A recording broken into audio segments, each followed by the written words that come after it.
Hello guys, this is Ankit and once again welcome to W3 web school. और आज के इस पर्टिकुलर वीडियो में हम लोग डिस्कस करेंगे हेल्पफुल कंटेंट अपडेट के बारे में। हेल्पफुल कंटेंट अपडेट के बारे में हमने लास्ट वीडियो में भी डिस्कस किया था, जब हम गूगल के मेजर एल्गोरिदम्स के बारे में बात कर रहे थे तब हमने हेल्पफुल कंटेंट अपडेट के बारे में भी बात की थी। और इस वीडियो के अंदर हम इस चीज़ को डिटेल में समझेंगे कि हेल्पफुल कंटेंट अपडेट किस लिए आया था और इसको लॉन्च करने के पीछे गूगल का मोटिव क्या था।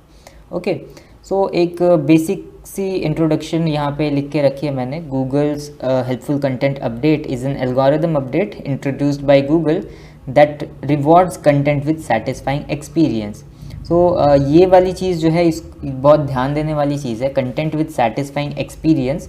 और यही जो है इस पूरे अपडेट की सेंटर ऑफ ग्रेविटी है पूरे आर्टिकल के अंदर, जब गूगल ने इसको लॉन्च किया था। और सर्च सेंट्रल के अंदर जब गूगल ने अपना ये ब्लॉग शेयर किया था कि वो इस अपडेट को लॉन्च कर रहा है, तब ये जो पॉइंट है कंटेंट विद सेटिस्फाइंग एक्सपीरियंस, यही पूरे आर्टिकल की सेंटर ऑफ ग्रेविटी थी। और इसी के अराउंड गूगल ने काफ़ी सारी वहाँ पे पॉइंट्स को शेयर किया है। ओके, सो जब आप इस चीज़ को पढ़ोगे, इसको आप गूगल के सर्च सेंट्रल ब्लॉग के ऊपर भी पढ़ सकते हो। ठीक है, यहाँ पे गूगल ने इसको बहुत ही डिटेल में समझाया है। ठीक है, इसको यहाँ पे लिखा हुआ है और इसका लिंक आपको डिस्क्रिप्शन के अंदर मिल जाएगा। और अगर आपने प्रीवियस एल्गोरिदम वाली वीडियो नहीं देखी है, सो मेक श्योर आप उसको भी पहले देख लीजिए, तो आपको ज़्यादा बेटर तरीके से समझ में आएगा कि एल्गोरिदम होते क्या हैं और किस तरीके से काम करते हैं। सो अगर हेल्पफुल कंटेंट अपडेट के बारे में थोड़ा सा डिटेल में हम लोग समझें, तो इसके कुछ इंपॉर्टेंट पॉइंट्स को जब निकाला जाता है, जब गूगल ने इसे लॉन्च किया था और ये आर्टिकल यहाँ पे शेयर किया था, और इस आर्टिकल को जब आप पढ़ते हो तो कुछ इंपॉर्टेंट पॉइंट्स जो है निकल के आते हैं, जिसमें से पहला पॉइंट है content should be created by people and for people. ठीक है, अब इसका मतलब क्या है, content should be created by people. By people का मतलब है अभी के टाइम पे काफ़ी सारे AI टूल्स मार्केट में आ गए हैं जो आपको कंटेंट जनरेट करके दे देते हैं। ठीक है, अगर आप बहुत पहले की बात करो, जब SEO के अंदर आर्टिकल स्पिनर्स हुआ करते थे, ठीक है, अभी भी यूज़ होते हैं, काफ़ी लोग आर्टिकल स्पिनर्स यूज़ करते हैं। ये एक ब्लैक हैट टेक्निक है। उसके अंदर आप कंटेंट, कोई भी कंटेंट आप अगर डालते हैं तो उसके वर्ड्स को चेंज करके और एक अलग कॉम्बिनेशन जनरेट करके वो दे देता है, जिस कंटेंट का कोई सेंस नहीं बनता है। और अभी के टाइम पे भी काफ़ी सारे AI टूल्स आ गए हैं जो आपको कंटेंट जनरेट करके दे देते हैं। सो ये चीज़ नहीं होनी चाहिए। गूगल ये चाहता है कि content should be created by people. ठीक है, कंटेंट जो है आप जो ओरिजिनल कंटेंट राइटर्स हैं, ठीक है, आप उनके थ्रू प्रोड्यूस करवाइए। ठीक है, कंटेंट जो है आपको ओरिजिनल होना चाहिए और क्रिएटेड बाय पीपल होना चाहिए। ठीक है, और इसी पॉइंट के अंदर गूगल ने ये भी कहा है कि it should be created by people and for people. For people का मतलब काफ़ी बार ऐसा होता है कि जब आप कंटेंट को लिख रहे होते हैं, कंटेंट को ऑप्टिमाइज़ कर रहे होते हैं SEO के अंदर, तब आप सिर्फ सर्च इंजन को ध्यान में रख के सारी चीज़ें करते हैं। लाइक आप SEO की बेस्ट प्रैक्टिसेस करते हैं, कीवर्ड्स कहाँ पुट करना है, आपको कंटेंट कैसे ऑप्टिमाइज़ करना है, heading tag optimization, meta tag optimization, और सारी चीज़ें आप सर्च इंजन की गाइडलाइंस के हिसाब से कर देते हैं, जो कि सही चीज़ है। ठीक है, हमें SEO की बेस्ट प्रैक्टिसेस को फॉलो करना चाहिए, बट कहीं ना कहीं हम लोग ये भूल जाते हैं कि हम कंटेंट जो है यूज़र्स के लिए बना रहे होते हैं, और जिस भी कीवर्ड को हम टारगेट करके उस पर रैंक करना चाहते हैं, उस कीवर्ड को सर्च करके आने वाली ऑडियंस का एक मोटिव होता है, एक एक्सपेक्टेशन होती है उनकी, जो आपके पेज के ऊपर फुलफ़िल होनी चाहिए। बेसिक यही चाहता है गूगल कि आप उन लोगों को ध्यान में रख के भी कंटेंट बनाओ कि उनकी एक्सपेक्टेशन जो है वो फुलफ़िल होनी चाहिए, वो एक सेटिस्फाइंग एक्सपीरियंस वहाँ पे फील करके जाएं। ठीक है, सेटिस्फाइंग एक्सपीरियंस जिसके बारे में हमने अभी बात की, कंटेंट विद सेटिस्फाइंग एक्सपीरियंस, लोगों को एक सेटिस्फाइंग एक्सपीरियंस मिलना चाहिए आपकी वेबसाइट के ऊपर।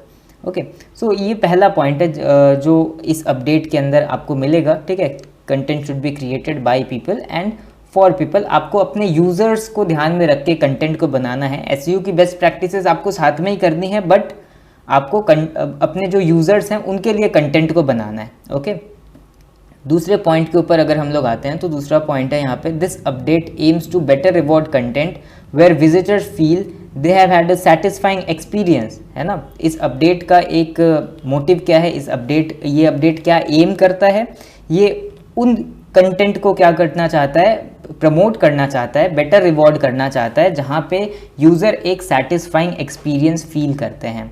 ऐसे जितने भी कंटेंट होते हैं जो अच्छी क्वालिटी के कंटेंट होते हैं, यूज़र्स को वैल्यू प्रोवाइड करते हैं, है ना। अगर एक कीवर्ड यूज़र सर्च कर रहा है तो उसको या तो इन्फॉर्मेशन चाहिए, या तो वो कोई प्रोडक्ट खरीदना चाहता है, या तो कोई भी उसका इंटेंशन हो सकता है। वो इंटेंशन अगर आपके पेज के ऊपर फुलफिल हो रहा है, ठीक है, जस्ट सपोज कि वो कोई इन्फॉर्मेशन चाहता है, बट आपके पेज के ऊपर आने के बाद उसको दोबारा किसी सोर्स के ऊपर जाके सर्च करना पड़ रहा है और दोबारा उसे किसी और वेबसाइट के ऊपर इन्फॉर्मेशन लेनी पड़ रही है, इस केस में आपका कंटेंट जो है वो अनहेल्पफुल माना जाएगा और वो सेटिस्फाइंग एक्सपीरियंस नहीं क्रिएट कर रहा है।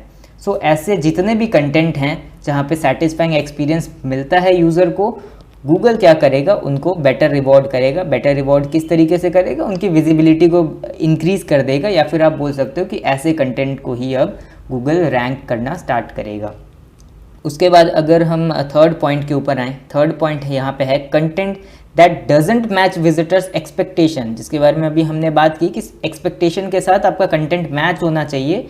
अगर ये चीज़ नहीं होती है तो आपका कंटेंट जो है वो परफॉर्म नहीं करेगा, यानी कि रैंक नहीं करेगा, उसे उतनी विजिबिलिटी नहीं मिलेगी, ये कहना चाहता है यहाँ पे गूगल।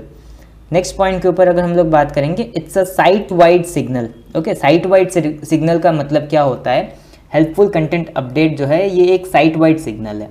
यानी कि अगर आपके पूरे वेबसाइट के ऊपर अगर मान लेते हैं कि 30% या 40% जो कंटेंट है वो अनहेल्पफुल कंसिडर कर रहा है गूगल, यानी कि वहाँ पे सेटिस्फाइंग एक्सपीरियंस नहीं क्रिएट हो पा रहा है। ओके, तो ये एक साइट वाइड सिग्नल है, और अगर 30 to 40% आपके अनहेल्पफुल कंटेंट हैं वेबसाइट के ऊपर तो पूरी वेबसाइट का ट्रैफिक इससे अफेक्ट होगा, पूरी वेबसाइट की विजिबिलिटी जो है वो कम हो जाएगी। और इसी चीज़ को यहाँ पे लिखा गया है, it's a site wide signal that can hurt the visibility of entire site, ठीक है, if it contains too many unhelpful content. So इस चीज़ को आपको ध्यान रखना है कि अगर आपके साइट के ऊपर बहुत ज़्यादा अनहेल्पफुल कंटेंट होता है तो पूरी वेबसाइट का ट्रैफिक इससे डाउन हो सकता है। ओके, और एक और पॉइंट है यहाँ पे, it's one of the other signals that Google considers to rank web pages, यानी कि गूगल किसी भी वेब पेज को जब रैंक करने जाता है तो काफ़ी सारे सिग्नल्स को वो आइडेंटिफाई करता है। काफ़ी सारे सिग्नल्स होते हैं इसके अंदर, लाइक 200 से ज़्यादा रैंकिंग फैक्टर्स हैं, जिसमें से ऑलमोस्ट 20 से 25 सिग्नल्स होंगे जो नोन फैक्टर्स हैं। ओके, और इसके अलावा काफ़ी सारे हिडन फैक्टर्स हैं, बट ये उन सिग्नल्स में से एक है जो गूगल यूज़ करता है किसी भी वेब पेज को रैंक करने के लिए। मतलब कि ये भी एक रैंकिंग फैक्टर है, अगर आप इसको ठीक तरीके से यूज़ करो, इसको अगर हम लोग फॉलो करके चलते हैं तो ये चीज़ भी एक रैंकिंग फैक्टर है। ओके, सो इस अपडेट के अंदर ये 5 इंपॉर्टेंट पॉइंट्स यहाँ पे लिखे गए हैं जिसे हमें फॉलो करना है, या फिर गूगल इस अपडेट के थ्रू ये बताना चाहता था। सो इस अपडेट के बाद अगर हम जानना चाहें कि हमें किस चीज़ को फॉलो करना है एंड किन चीज़ों को अवॉइड करना है, तो इसके बारे में हम लोग क्या करेंगे, एक बार डिस्कशन करेंगे कि हमें क्या फॉलो करना है एंड क्या अवॉइड करना है। तो पहले हम क्या क्या हमें फॉलो करना है इसके बारे में डिस्कशन करेंगे। तो सबसे पहला पॉइंट यहाँ पे निकल के आ रहा है, follow Google's long standing advices and guidelines while creating content. मतलब कि आज तक गूगल ने जो गाइडलाइंस दी हुई है, मतलब कि आपको एक क्वालिटी कंटेंट बनाना है, ओरिजिनल कंटेंट बनाना है, एंड जो एसईओ की बेस्ट प्रैक्टिसेस हैं, या फिर पहले के एल्गोरिदम्स में गूगल ने जिन पॉइंट्स के ऊपर बात की है, ये सब आपको पता होना चाहिए। जो long standing advices and guidelines हैं, इन सभी को आपको ध्यान रखना है, इन सभी को अभी भी आपको फॉलो करना है। ओके, सेकेंड पॉइंट के ऊपर अगर हम लोग आते हैं तो create original content with people first approach. People first approach मतलब जिसके बारे में अभी हमने बात की कि एक यूज़र को, जो यूज़र हमारे पेज के ऊपर आएगा उस पर्टिकुलर कीवर्ड के थ्रू, उसके बारे में हमें पहले सोचना है, ठीक है। जो कंटेंट होगा वो पीपल फर्स्ट अप्रोच के साथ बनाया जाएगा। पीपल फर्स्ट अप्रोच का मतलब क्या होता है कि हम यूज़र को ज़्यादा प्रायोरिटी देंगे, हमें एसईओ की बेस्ट प्रैक्टिसेस को भी साथ में करना है, ठीक है, while also utilizing SEO best practices. हमें एसईओ की बेस्ट प्रैक्टिसेस को भी साथ में करना है, बट हमें इस चीज़ के ऊपर ज़्यादा ध्यान देना है कि यूज़र का जो एक्सपेक्टेशन है वो फुलफिल होना चाहिए हमारे पेज के ऊपर। ओके, थर्ड पॉइंट के ऊपर बात करते हैं, create content with a depth of knowledge और clearly demonstrate first hand experience. Depth of knowledge का मतलब है जब हम किसी टॉपिक के बारे में लिखते हैं, सपोज आप ब्लॉग लिख रहे हैं और आप किसी इन्फॉर्मेशनल टॉपिक के ऊपर लिख रहे हैं, सो उसके अंदर आपको इन डेप्थ कवर करना है उस टॉपिक को, ठीक है। अगर आप सपोज़ किसी और के कंटेंट को देख के उसको समराइज़ कर रहे हैं और उसमें आप और एक्स्ट्रा वैल्यू ऐड नहीं कर रहे हैं, तो इस कंटेंट को गूगल रैंक नहीं करेगा। ठीक है, इसमें रैंक कराने के लिए कोई लॉजिक ही नहीं है। ऑलरेडी उस तरीके का कंटेंट रैंक कर रहा है, तो आपके कंटेंट को गूगल क्यों रैंक कराएगा। ओके, सो आप जब भी किसी टॉपिक को कवर करो, उसके अंदर आप इन डेप्थ उस चीज़ को कवर करो और clearly demonstrate first hand experience, यानी कि जब आप प्रोडक्ट रिव्यू टाइप के कुछ कंटेंट को लिखते हो या फिर किसी भी आप प्रोडक्ट को आप प्रमोट करते हो, तो आपको उसके अंदर फर्स्ट हैंड एक्सपर्टीज़ इस चीज़ को क्या करना है, वहाँ पे लिखना है। ठीक है, फर्स्ट हैंड एक्सपर्टीज़ का मतलब होता है अगर आपने उस चीज़ को इन रियल उस चीज़ को आपने एक्सपीरियंस किया है, उसको यूज़ किया है, तो आप उस चीज़ को ज़्यादा इन डेप्थ लिख सकते हैं। सो यही गूगल चाहता है कि किसी भी टॉपिक के बारे में आप लिखते हैं तो उसमें आपका एक्सपर्टीज़ होना चाहिए और आप वहाँ पे इन डेप्थ कवर करो उस चीज़ को, ताकि यूज़र को ज़्यादा वैल्यू मिले वहाँ से। ओके, नेक्स्ट पॉइंट के ऊपर आता है, हैव अ प्राइमरी पर्पस और फोकस ऑन योर साइट। ठीक है, ये एक बहुत ही इंपॉर्टेंट पॉइंट है कि आपकी साइट के ऊपर आपका एक प्राइमरी पर्पस या प्राइमरी फोकस होना चाहिए।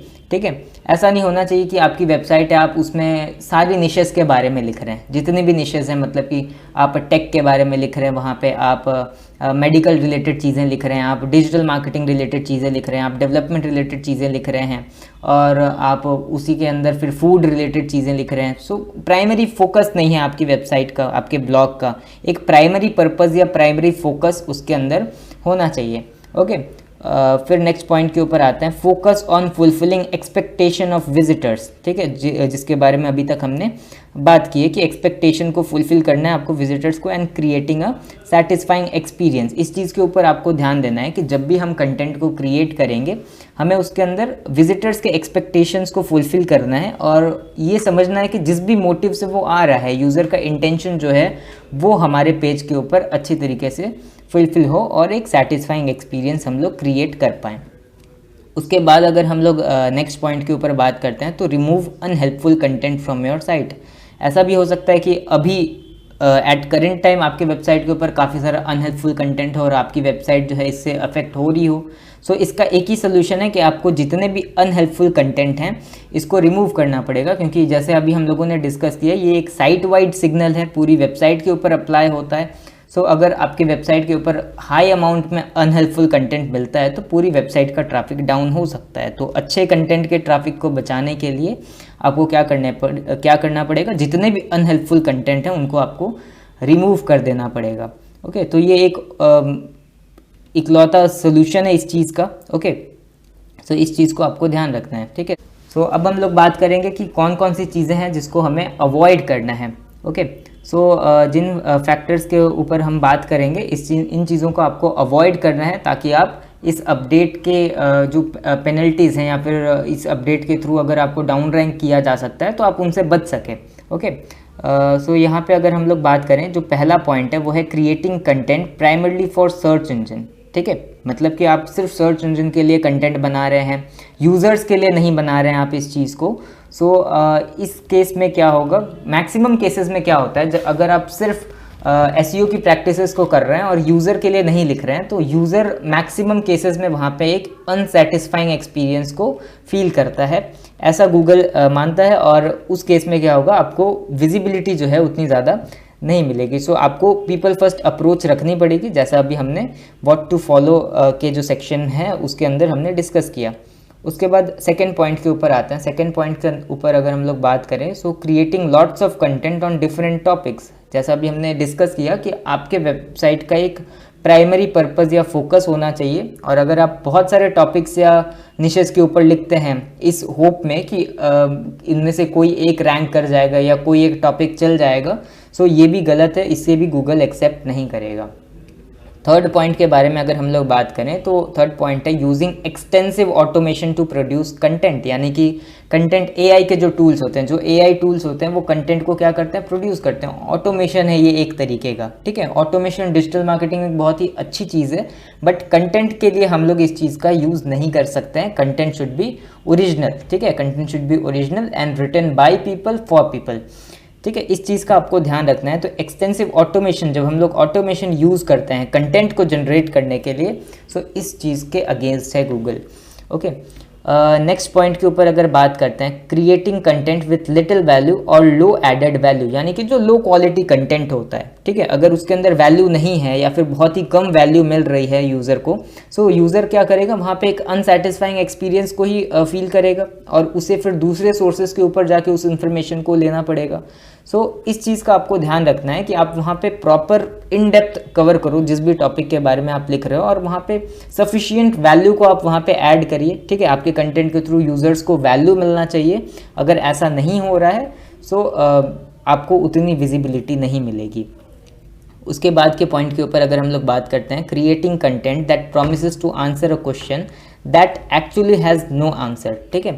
Creating content that promises to answer a question, यानी कि अगर आप इस तरीके के क्वेश्चंस का आंसर करना चाहते हैं, सपोज कोई मूवी रिलीज़ होने वाली है बट अभी तक रिलीज़ डेट का नहीं पता है और आपका जो कंटेंट है वो उसको आंसर करने का प्रॉमिस कर रहा है, ठीक है। सो ये एक इस तरीके का क्वेश्चन है जिसका अभी तक कोई आंसर नहीं है, बट आपका ब्लॉग या आपकी जो वेबसाइट है वो इसको प्रॉमिस कर रही है कि वो इसका एक आंसर दे रही है, यानी कि काइंड ऑफ ये क्लिक बेट के तरीके की चीज़ हो गई जो अभी भी काफ़ी लोग यूज़ करते हैं और फिर बाद में वो डेट्स वगैरह चेंज कर देते हैं। सो ये एक अलग ही चीज़ है, ठीक है, ये एक अलग ही स्पैमिंग है।